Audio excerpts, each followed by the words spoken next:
Hello, everybody, and welcome back to Crit and Crit. We are in an on-fire basement.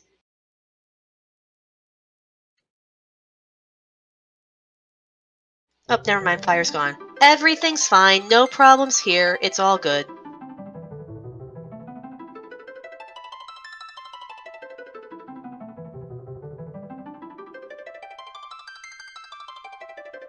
So, it seems like they were really setting up that werewolf to be something troublesome, weren't they, Axion?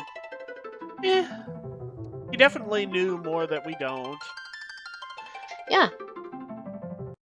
So, if we thought he was an antagonist and it turns out he was fine, what would that make him? What would that make him? A red herring. Oh, Which is what we're talking about today, as we continue our discussion of Harry Potter and the Philosopher's/Sorcerer's Stone. There are a lot of red herrings in this series, mostly because we are going through the very limited perspective of an 11-year-old who has opinions. I thought you were going to make a really bad pun. Why do you always assume that? My puns are great. You know I always assume that. Oh, for the love of Pete. That's okay, it's not like you're on a timer or anything. But yes, so for those unfamiliar with the term, a red herring is a clue that ultimately leads nowhere. It is deliberately there to mislead you into jumping down a false conclusion. And this is often helped along by the fact that first impressions are very, very strong and hard to shake. So when you have clues that point in the wrong direction and an already prejudiced disposition toward a suspect, it is very, very easily done to be misled, which happens to Harry quite a lot.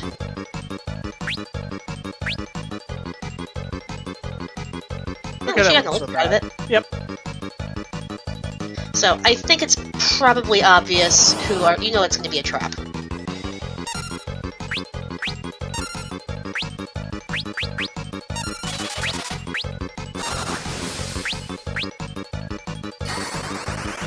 No, I think it's probably pretty obvious who we need to look at first regarding our red herring. And do you want to take a guess, Axion? I think... Seriously, you just ran? Yeah, Ah! I literally told you.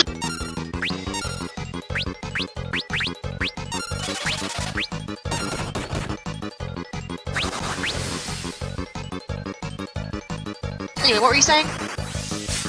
I was gonna make a joke, but no, it's Professor Snape. Yeah, Snape are introduced from the very beginning as just being the most unpleasant person to be around, hates everybody, deliberately goes out of his way to make life difficult for people he doesn't like, and he does not like Harry at all, one bit, doesn't even bother to hide it. First day of class, immediately starts humiliating him in front of the class.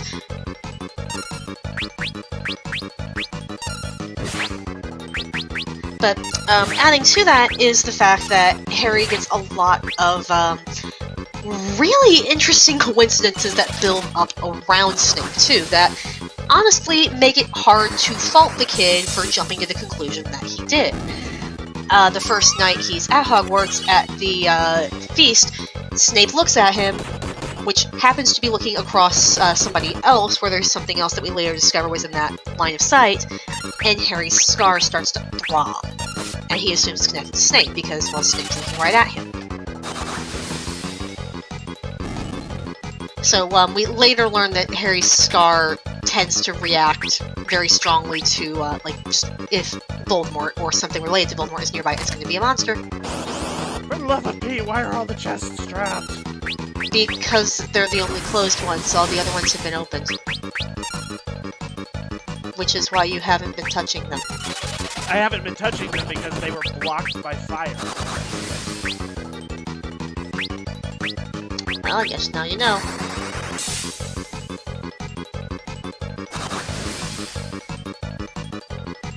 This does just seem kind of like a metaphor for the human condition, though. It's like, the building is going to explode, you have 7 minutes to escape. Ooh, I wonder what's in here. Let's get some loot.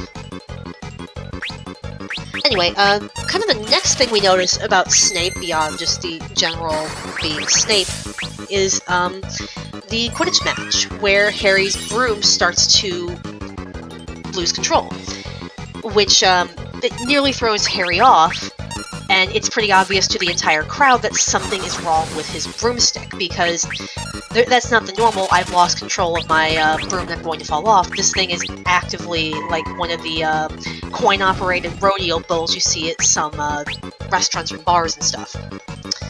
Hey, you got a shuriken. Did I say a shuriken? Yeah, maybe you should stop going through the chests. But I want the loot! Also, I have plenty of time.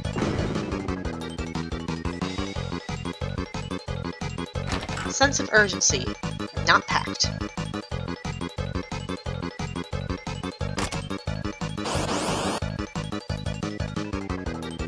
At this point, you can't even be surprised.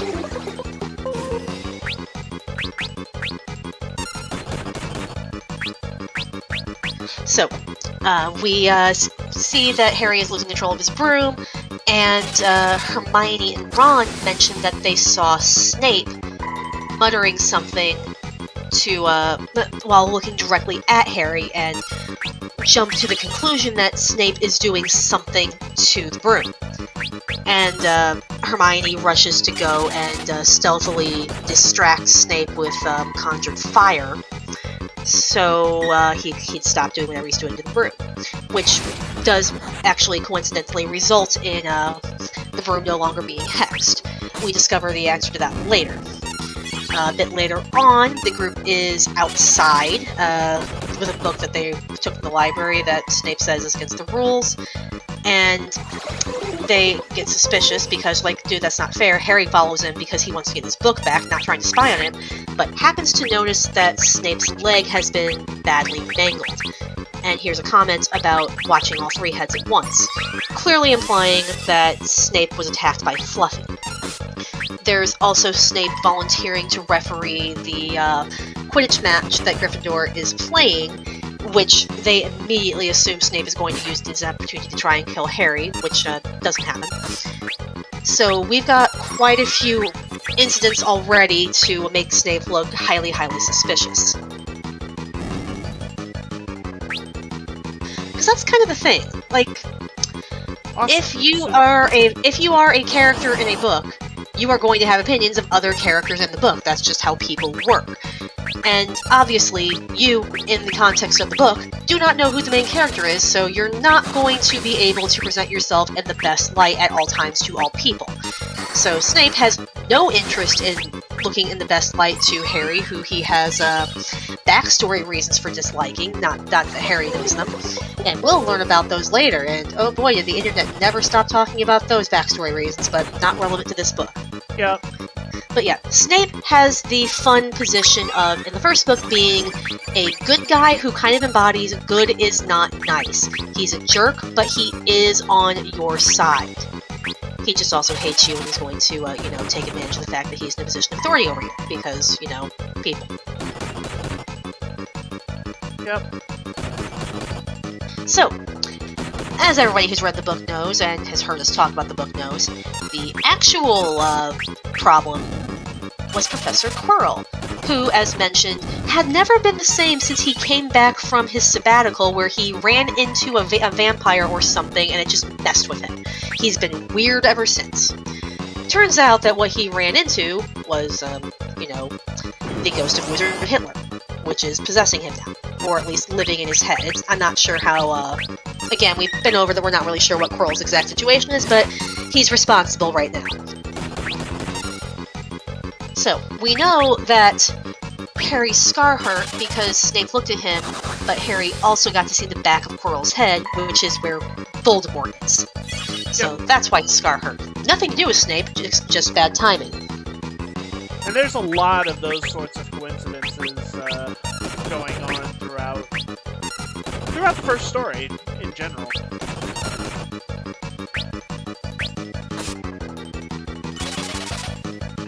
Definitely. Honestly, they kind of go on through, like, the entire franchise to some degree. Because it just seems to work. Harry is a kid. He's going to jump to conclusions. You don't necessarily grow out of that as an adult. People do it all the time, and it's perfectly understandable.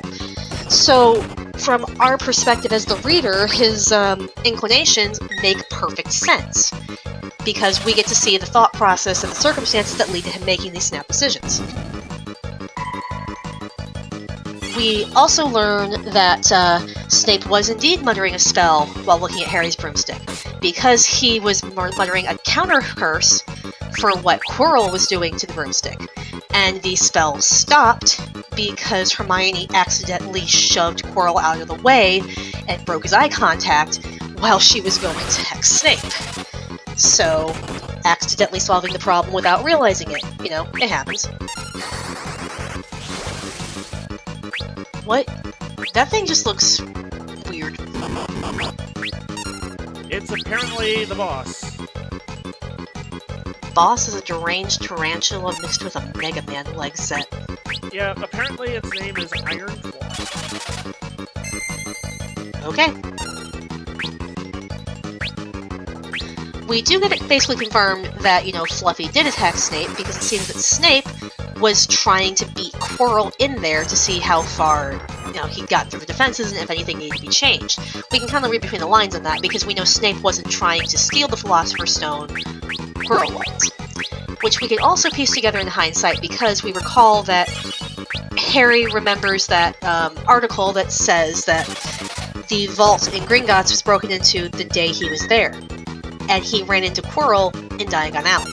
Which, you know, it's not that big a deal, because, oh no, I ran into a wizard at Wizard Market. Yep. It's gonna happen. But, knowing what we do now, we can put that together. We also know that Quirrell does get into the basement, and we know he learns how to get past Fluffy because he was the hooded figure who sold the dragon to Hagrid. Yep. And got Hagrid drunk enough that he would give some, information. Yeah. Okay. So, real talk, I do have to ask this. How drunk does Hagrid actually have to get to want to talk about one of his precious babies that he loves to pet and snuggle? Like, I honestly wonder if he needed to try all that hard to get him to talk about, do you have any interesting pets? Yeah, I got Fang and I got Fluffy. Fluffy? That sounds awfully adorable. Oh, he's absolutely precious! He's like 3 feet, he's like 3 stories tall with 3 heads, and oh, he's just the biggest teddy bear if you sing to him. I can see Hagrid doing that completely stone cold sober, let's be honest. Yeah. Though I do think they mentioned that Hagrid did have a few, but... Oh yeah, Hagrid Yeah. outright admits that he might have had a few, I forget what specifically he says that he had. Yeah, just point is, I don't think you'd have to work that hard to get information out of a fluffy friend from Hagrid. Like, I'm pretty sure the only reason he didn't show off Norbert to more people is, you know, not that many people come and talk to Hagrid. Yep. And also, it's highly illegal. Yep. Which gets him in trouble when somebody ends up spying on them. Yep, Malfoy. So, yeah, this ultimately does benefit the group, though, because it means Harry and Hermione go into the Forbidden Forest, which allows Harry to see a hooded figure drinking unicorn blood, which we later learn was Quirrell to keep Voldemort alive. And that gives a little bit more information about why someone would stick the Philosopher's Stone, because that's what Voldemort wants. He wants to come back to life, and the Philosopher's Stone has the power to help him do it, if he can get to it. So, since they know... Not just to come back to life, but to come back to life with a full, proper body, because right now, he's basically a parasite living off of Quirrell. He needs something with the power of the Philosopher's Stone to give him the ability to form a separate body for himself personally. Yep. And that turns out to be very important because, honestly, the detention, though it has gotten Harry and Hermione and Neville on everybody in Gryffindor's list for, you know, losing them their lead in the House Cup, it gives Harry kind of the last piece of information he needs to move forward, because he knows where the Philosopher's Stone is. He knows that there is somebody working on Voldemort's behalf, who he thinks is Snape, who to have the last piece of information to go get in there. And well, Dumbledore, when because Harry's initial plan is, I'm not going to do it. I'm going to go tell Dumbledore so Dumbledore can fix it because he's a powerful wizard. Dumbledore's been called away. What? Yeah, he left like 10 minutes ago. Okay, we're doing it ourselves because nobody else is listening to me. So yeah. First impressions and red herrings are all sorts of fun. Sometimes they're right, as in, Malfoy and Snape being jerks, and therefore, not great friends, but sometimes they're also wrong in the sense that Snape is a jerk, but he was also always on Hogwarts' side throughout this story. It's just, it's kind of hard to reconcile that if you are 11 and not used to nuance, which, Harry is a child and not used to that yet. So then you have other impressions, such as the Dursleys. McGonagall's impression of them is completely dead on. They're the absolute worst kind of muggles, and he's going to be miserable here. And he is. Yep, for a good 10 years. And a few months. Yeah, but then we also have Harry's first impression of Hermione is that she's kind of an unpleasant know-it-all. And, well, she kind of is, but by the end of the book, honestly by the middle of the book, she's one of his best friends. She's one of the best friends he's ever had. Not that he's had very many. But Hermione remains a very staunch ally and a kind of terrifying force of firepower and ingenuity throughout the series. Yep. Like, seriously, of the main three characters, Hermione, it would be the one I would be most terrified to cross because, for all that he is the savior of the world and this legendary hero, oh my word.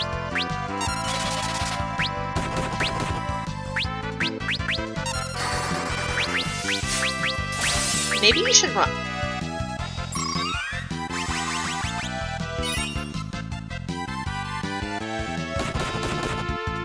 Yes. I kind of saw that coming. Just keep attacking first. Anyway, you were saying about Harry? For all that Harry is this, like, legendary hero figure who defeated Voldemort and saved the world and all that fun stuff, Hermione is really the better wizard.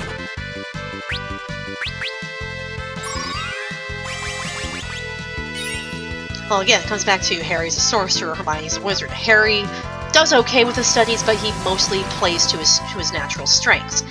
Hermione doesn't want to rely on a natural strength. Hermione wants to be strong at everything because she's going to read about it until she understands what it is and how to do it. Which is hilarious when divination rolls around, but, And that's why I wanted to fight the Chimera. Okay.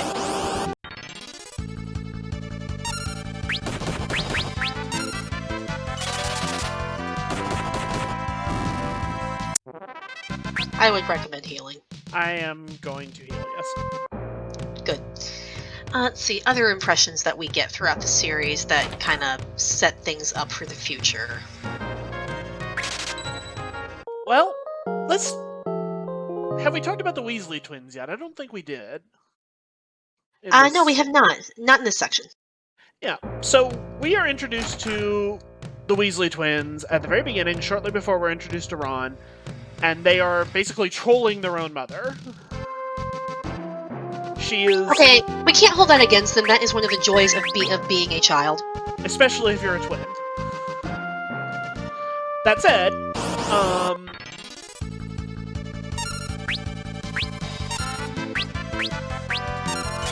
they are having fun picking on Mrs. Weasley and generally being kind of bratty kids. But, and throughout the majority of the first book, it's made pretty clear that this is just kind of who they are. They're just a couple of goofballs. They're a couple of years older than Harry and Ron and Hermione. And they are very much played up as that's really all there is to them at first. That they are just a couple of goofy kids who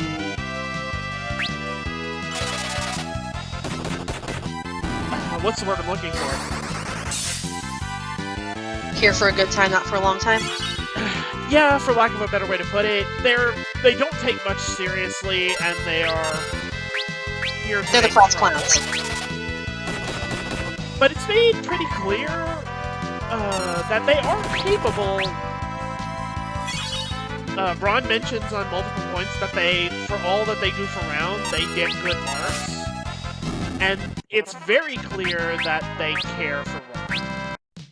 And that they are, for all they pick on him, they are interested in his well-being. Yeah, which is honestly probably a new dynamic for Harry, considering he's spent his whole life with Dudley, who picks on Harry relentlessly and clearly cannot stand him at all. Because even after 10 years, Dudley still seems to view Harry as just an interloper who is there to take attention and things from him. Because, yeah. So this should be your favorite part of the game. Uh-oh. An entire dungeon that's a library. Well, I'm okay with it, except it's going to be awfully loud.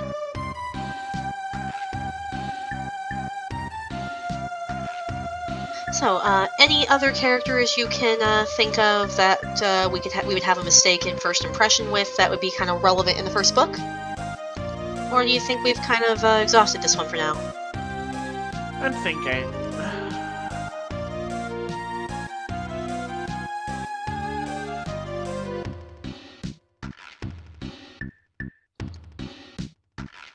In the first book, I think we've kind of run the course. Yeah, it gets tricky. Yeah, I was about to say, there's several characters that get introduced in later books. The second book has definitely a couple that qualify. But, oh, you can walk under here. Okay. But, and then, of course, later books do as well. But limited to the first book alone, no. I don't think there's anyone else really to discuss. Alright, in that case, we will leave it here for now. And we will see you all next time as we continue our work through Harry Potter.